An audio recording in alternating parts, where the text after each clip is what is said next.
नमस्कार, आप देख रहे हैं 5 की बात। मैं हूं नगमा। महिला अधिकारों पर सुप्रीम कोर्ट का आज एक ऐतिहासिक फैसला आया है। कई बड़े आदेश हैं। सभी महिलाओं को गर्भपात का अधिकार है। सुप्रीम कोर्ट ने अपने इस फैसले में ये बात साफ की है। विवाहित और अविवाहित दोनों को ये अधिकार हैं। सभी महिलाओं को गर्भपात का अधिकार है, जिसमें विवाहित और अविवाहित दोनों शामिल हैं। सभी महिलाएं सुरक्षित और कानूनी गर्भपात की हकदार हैं। पति द्वारा यौन हमला मैरिटल रेप माना जाएगा। सुप्रीम कोर्ट ने ये बात साफ की है। तो मैरिटल रेप पर सुप्रीम कोर्ट का ये बड़ा फैसला है। इसमें रेप की परिभाषा में मैरिटल रेप शामिल होना चाहिए, ये सुप्रीम कोर्ट ने कहा है। महिला पर पति का यौन हमला बलात्कार का एक रूप माना जाएगा। Medical termination of pregnancy act में मैरिटल रेप भी शामिल होना चाहिए। इस लिहाज से विवाहित महिला को गर्भपात कराने का अधिकार होगा। शादीशुदा होना अनचाहा गर्भ गिराने के अधिकार से वंचित करने का आधार नहीं हो सकता, ये सुप्रीम कोर्ट ने कहा है। और आपको बता दें कि महिलाओं को गर्भपात का जो ये अधिकार मिला है, एक याचिका पर सुनवाई के बाद हुआ है। 25 साल की गर्भवती युवती की याचिका पर यह फैसला आया है। ये युवती 24 हफ्ते की गर्भवती थी। दिल्ली हाई कोर्ट ने उसे गर्भपात की इजाजत नहीं दी थी, अबॉर्शन की इजाजत नहीं मिली थी। हाई कोर्ट ने कहा था कि बच्चा किसी को गोद दे सकती हैं। 21 जुलाई को सुप्रीम कोर्ट ने युवती को राहत दी। अगर मेडिकली गर्भपात कराने की स्थिति में हो तो अबॉर्शन किया जा सकता है, ऐसा कहा गया। तभी सुप्रीम कोर्ट ने medical termination of pregnancy act पर विचार की बात कही थी। अब तक इस एक्ट में विवाहित और अविवाहित महिला के लिए अलग अलग नियम थे। तो अब आपको सबसे पहले सुनाते हैं कि इसके ऊपर क्या कहना है सुप्रीम कोर्ट महिला वकील एसोसिएशन की अध्यक्ष महालक्ष्मी पवनी का। बहुत बढ़िया सा है ये फैसला, बहुत ओपन है एंड माइंडसेट को बदलना चाहिए। उसका मतलब ये है कि एक औरत को उसको अपने बदन के ऊपर पूरी हक मिला है। और मैरिटल रेप को भी कहीं ना कहीं एक तरीके से डिफाइन हाँ, क्योंकि at the end of the day अगर उस औरत को उसके पति ने जबरदस्ती करके ये किया है, उसका हक बनता है कि वो उसके बच्चे के साथ क्या कर सकते हैं, क्योंकि at the end of the day it is bringing a life into this world. एक जान को लेके आना और ये दुनिया में परवरिश करना एक औरत के लिए बहुत मुश्किल है। फाइनेंशियल स्टेबिलिटी देखना पड़ता है, सब देखना पड़ता है।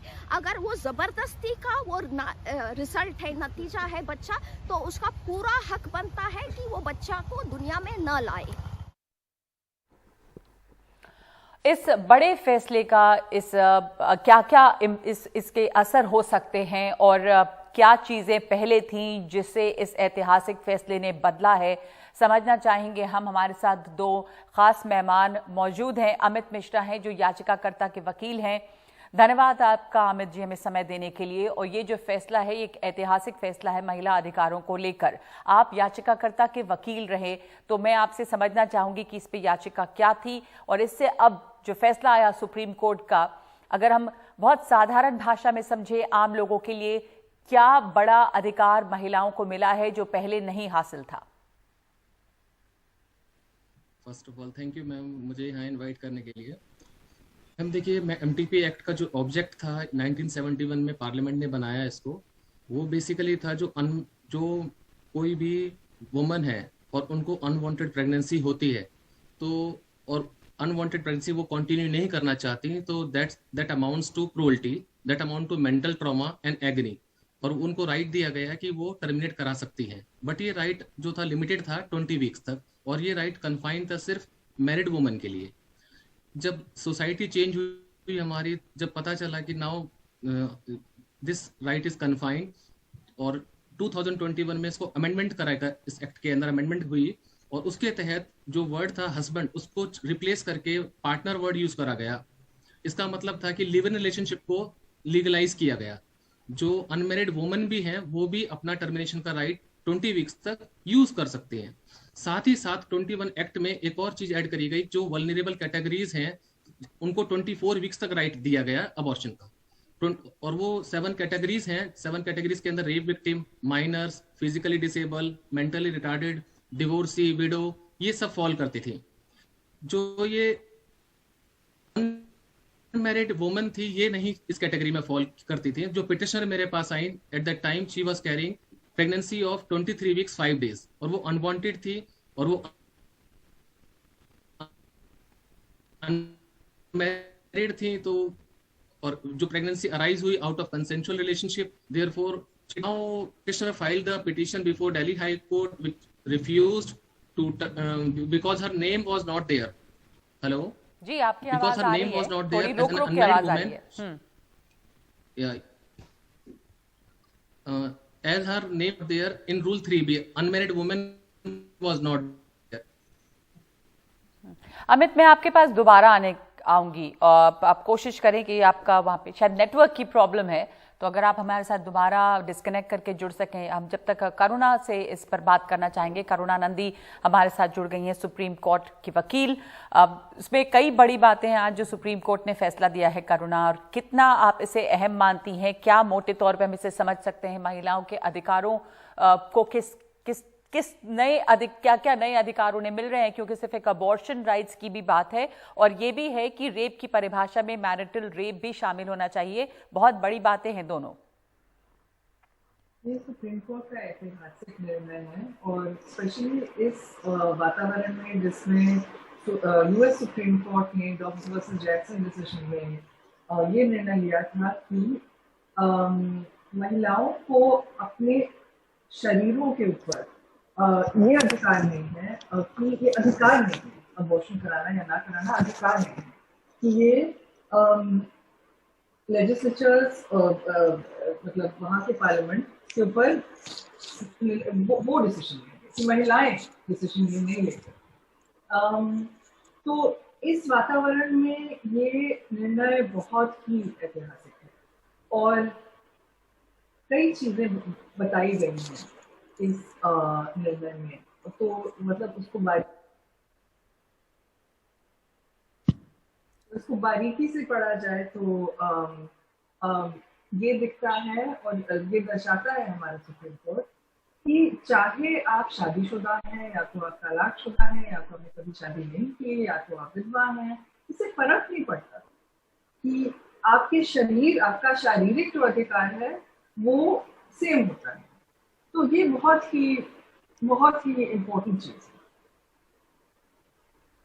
जी। और ये भी बोला गया है कि ये स्टीरियोटाइप्स जो होते हैं वो अनकॉन्स्टिट्यूशनल स्टीरियोटाइप्स, कि कोई किसी महिला ने अगर शादी नहीं करी और कि वो sexual activity does not happen, ऐसा तो है नहीं।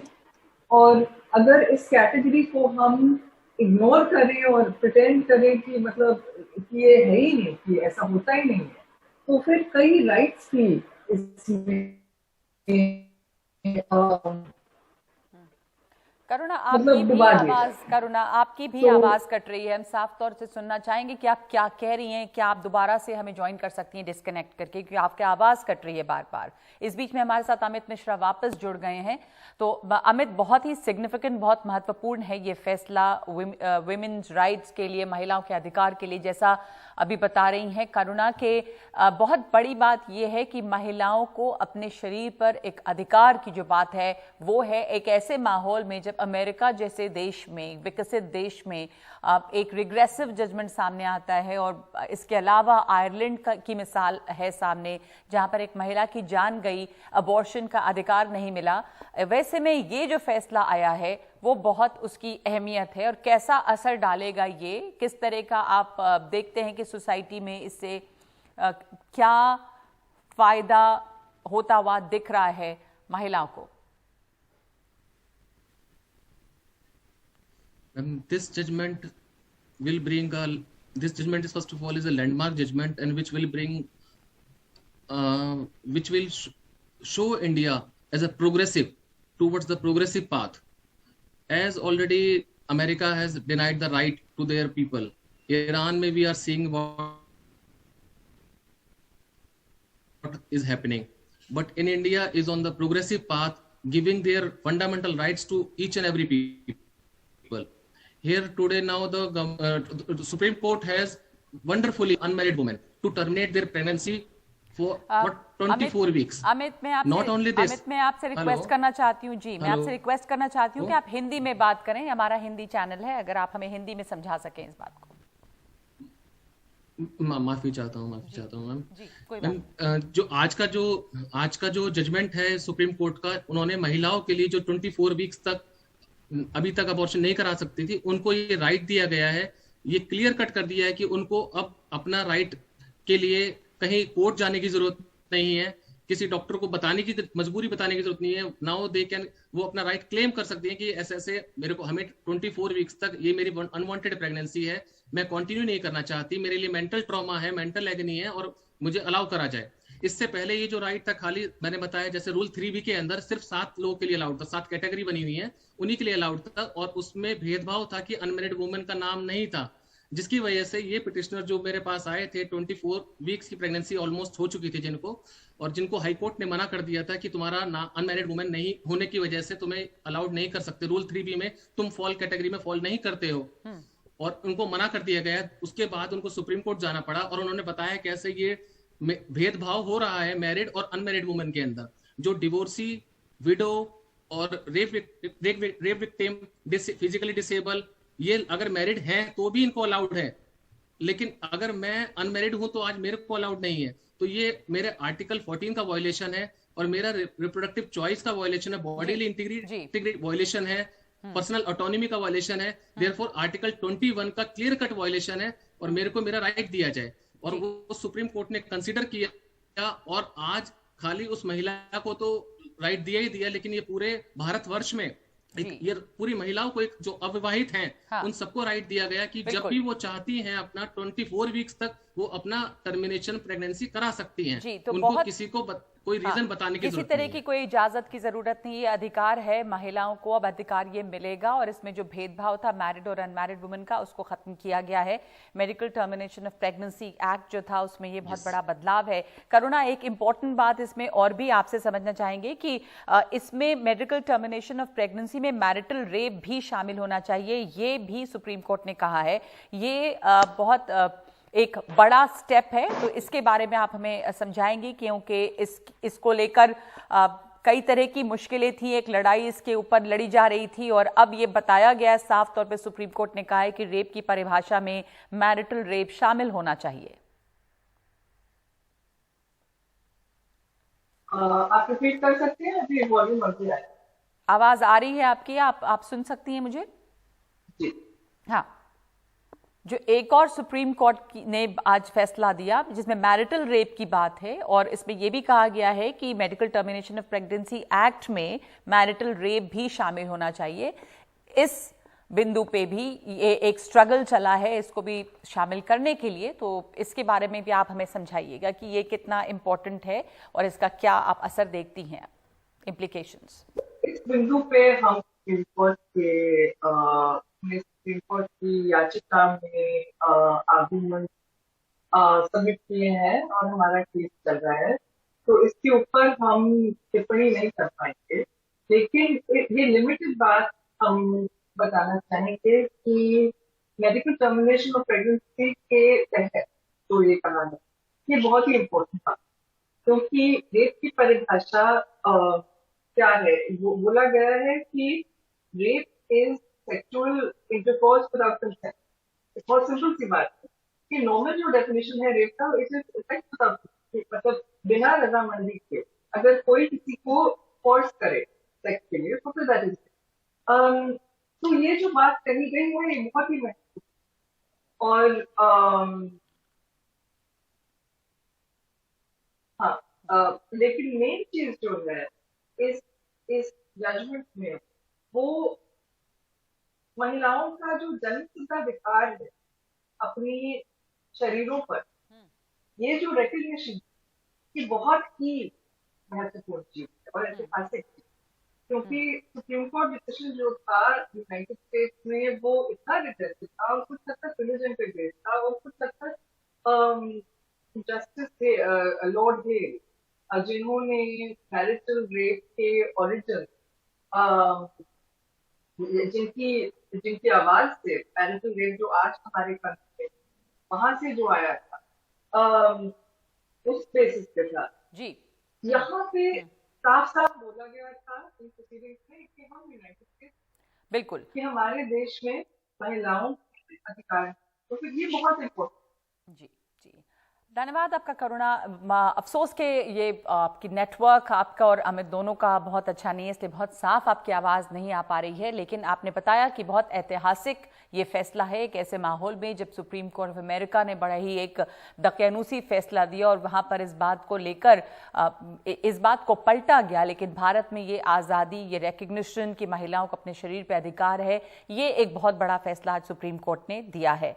बहुत धन्यवाद आप दोनों का इस पर चर्चा करने के लिए। इस वक्त एक ब्रेक ले रहे हैं हम 5 की बात में, और आगे बात कांग्रेस की। गहलोत नहीं बनेंगे कांग्रेस से अध्यक्ष, ये हो गया साफ। लेकिन क्या होगा सचिन का, यहां कहानी अभी बाकी है।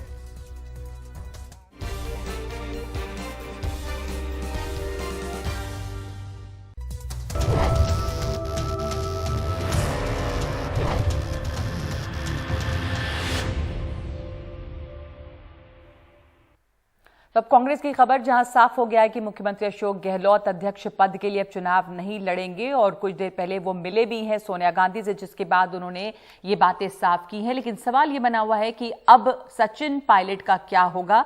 हमारे साथ उमा शंकर जुड़ रहे हैं इस वक्त। उमा, अब ये भी खबर है कि गहलोत के बारे में तो सब साफ है, आगे देखा जाएगा कि वो राजस्थान का क्या होता है। लेकिन सचिन पायलट के भी खबरें हैं मिलने की सोनिया गांधी से। तो क्या आपके पास इस बात की पुष्टि है, और सचिन पायलट के भविष्य पे भी अब सवाल बना हुआ है? जी देखिए, जहां तक सचिन पायलट के मिलने की बात है तो इस बात की संभावना है कि उनकी मुलाकात पार्टी हाईकमान से हो, लेकिन वो कब हो इसकी वक्त की अभी तस्दीक नहीं हुई है। दूसरी बात कि अशोक गहलोत अपनी बात यहाँ पर कह गए, सोनिया गांधी से भी अपनी बात कह गए, बाहर आकर उन्होंने माफ़ी भी मांगी और कहा कि सोनिया गांधी जो चाहेंगी राजस्थान की कुर्सी का वही होगा। बड़ा सवाल ये है कि जो एक विधायक दल की बैठक बुलाई गई थी जो कि हो नहीं पाई और उसके पैरेलल एक बैठक हुई, तो क्या उस गलती को अब दुरुस्त किया जाएगा? क्योंकि अनुशासनहीनता का जो मामला बना है उसी वजह से बना है कि जो आधिकारिक एक बैठक होने वाली थी उसमें अशोक गहलोत समर्थक विधायक जो हैं वो नहीं पहुंचे। अशोक गहलोत के बारे में बेशक इस जो रिपोर्ट में कुछ ऐसा ना हो जिसके आधार पर उन पर कार्रवाई की बात हो, लेकिन आज खुद उन्होंने नैतिक जिम्मेदारी ली इस बात की। हमारे सूत्र ये कहते हैं कि जो CLP की मीटिंग नहीं हो पाई, वो मीटिंग आने वाले समय में दोबारा बुलाई जाएगी और उसमें विधायकों से एक लाइन का जो प्रस्ताव है वो पारित कराया जाएगा और सोनिया गांधी को अधिकृत किया जाएगा कि वो मुख्यमंत्री तय करें। बेशक सोनिया गांधी उसके बाद भी अशोक गहलोत को ही कहें कि वो कंटिन्यू करें, लेकिन जो एक रिट, जो एक गांधी परिवार के या हाईकमांड के इकबाल पर जो एक सवाल पैदा हो गया है, उसको दुरुस्त करने की कोशिश इस तरह से होगी, ऐसी रणनीति बनाई जा रही है। इस बात के संकेत हमें मिले हैं। नगमा जी, धन्यवाद आपका उमा। सचिन पायलट अभी मिलेंगे, लेकिन कब मिलेंगे ये भी तय नहीं है। लेकिन आगे का फैसला सोनिया गांधी को करना है। अध्यक्ष पद का चुनाव भी होना अभी बाकी है। एक ब्रेक ले रहे हैं 5 की बात में, और उसके बाद बिहार की महिला IAS अफसर के बर्ताव से दुखी छात्राएं क्या कह रही हैं।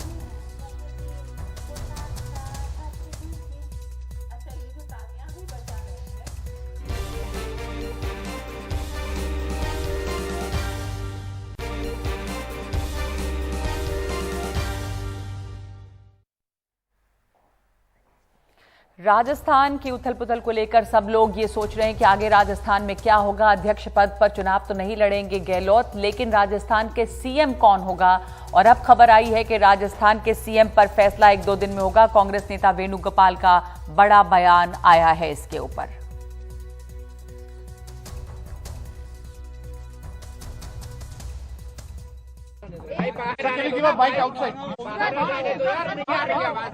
Rahul Gandhi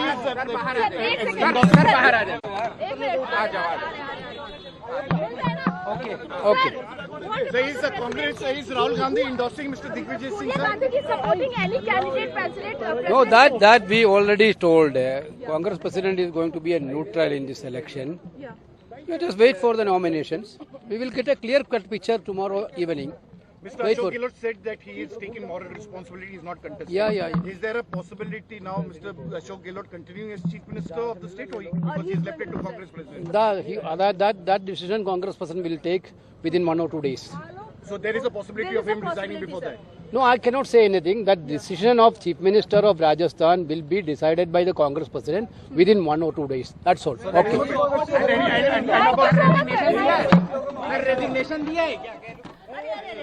decision on Congress president यानी अध्यक्ष पद पर जो फैसला है वो 1-2 दिनों में हो सकता है, ये कह रहे हैं वेणुगोपाल सोनिया गांधी के घर से निकलते हुए। ये उनका कहना है कि इस पर जल्दी ही फैसला होगा। हमारे साथ उमाशंकर सिंह मौजूद हैं। उमा, हम लोग इस बात पर चर्चा ही कर रहे थे कि अब आगे अध्यक्ष पद के तो ठीक है चुनाव होगा, लेकिन राजस्थान में क्या होगा, तो उम्मीद की जाए कि इसमें जल्दी ही फैसला साफ हो जाएगा। पर क्लियर नहीं है कि गहलोत रहेंगे, गहलोत नहीं रहेंगे। सोनिया गांधी ये फैसला जल्दी ही करेंगी। जी देखिए, 2 सवाल मुख्य तौर पर पूछे गए केशरी वेणुगोपाल से, जो कि संगठन महासचिव हैं, जब वो सोनिया गांधी के घर से निकलकर आ रहे थे। पहला सवाल तो ये था कि जो फाइनल कैंडिडेट है वो कौन होगा, उसके लिए उन्होंने कहा कि इंतजार कीजिए कल तक।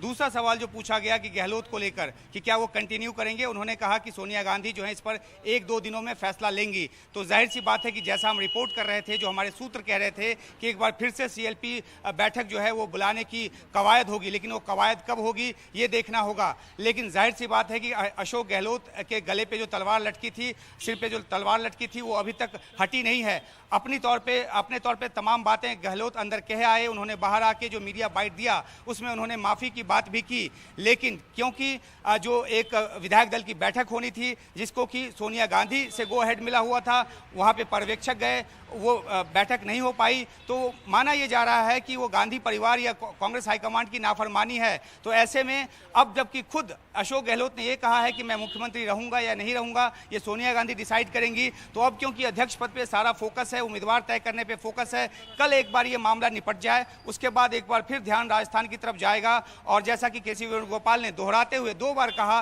कि 1-2 दिन में सोनिया गांधी ये डिसाइड करेंगी कि अध्यक्ष की राजस्थान का मुख्यमंत्री कौन होगा। हो सकता है कि जो एक प्रस्ताव है वो पारित करा के सोनिया गांधी के पास वापस आए और वो फिर से कह दें कि अशोक गहलोत ही बने रहें, लेकिन ये मामला रिट का है और गांधी परिवार को अपना एक वर्चस्व दिखाना है। तो इसलिए ये अवश्यंभावी हो जाता है कि वो मीटिंग जो नहीं हो पाई उसको दोबारा से बुलाया जाए और फिर से यहाँ से पर्यवेक्षक भेजा जाए। तो इन सब चीज़ों के लिए थोड़ा इंतजार करना पड़ेगा। अभी केशरी वेणुगोपाल की जो बयान है वो काफ़ी अहम है और इससे पता चलता है कि राजस्थान की कुर्सी का फैसला अभी नहीं हुआ है। नहीं हुआ है, जल्द होगा। अभी इसमें समय लगेगा 1-2 दिन का, उसके बाद बातें साफ होंगी कि कैसे क्या किया जाएगा ताकि एक फेस सेविंग भी हो।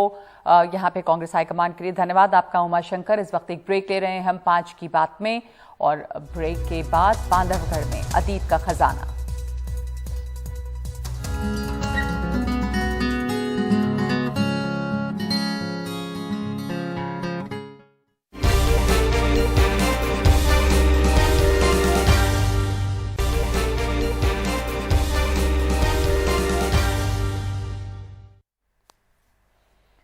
मध्य प्रदेश में उमरिया जिले के बांधवगढ़ इलाके में 1000 साल पुराने 26 मंदिर और 1500 साल पुरानी गुफाएं मिली हैं।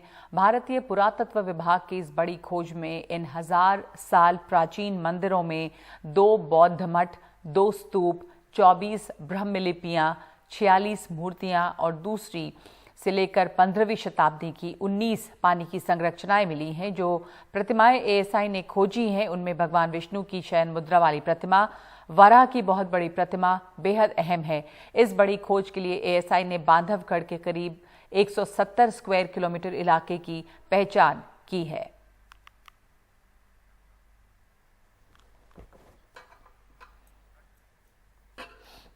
और कल हमने आपको प्राइम टाइम में खबर दिखाई थी कि कट्टरपंथी मुस्लिम संगठन PFI और उससे जुड़े 8 संगठनों पर केंद्र सरकार ने 5 साल के लिए प्रतिबंध लगा दिया है। इन 8 संगठनों में से एक है ऑल इंडिया इमाम काउंसिल। हम ये स्पष्ट करना चाहते हैं कि इस संगठन का मौलाना उमर अहमद इलियासी के संगठन ऑल इंडिया इमाम ऑर्गेनाइजेशन से कोई संबंध नहीं है। कल प्राइम टाइम में चर्चा के दौरान हमने प्रतिबंधित संगठनों में ऑल इंडिया इमाम काउंसिल का जिक्र किया था। हम आपको एक बार फिर से बता दें कि मौलाना उमर अहमद इलियासी के संगठन का इससे कोई संबंध नहीं है। 5 की बात में आज के लिए इतना ही। नमस्कार।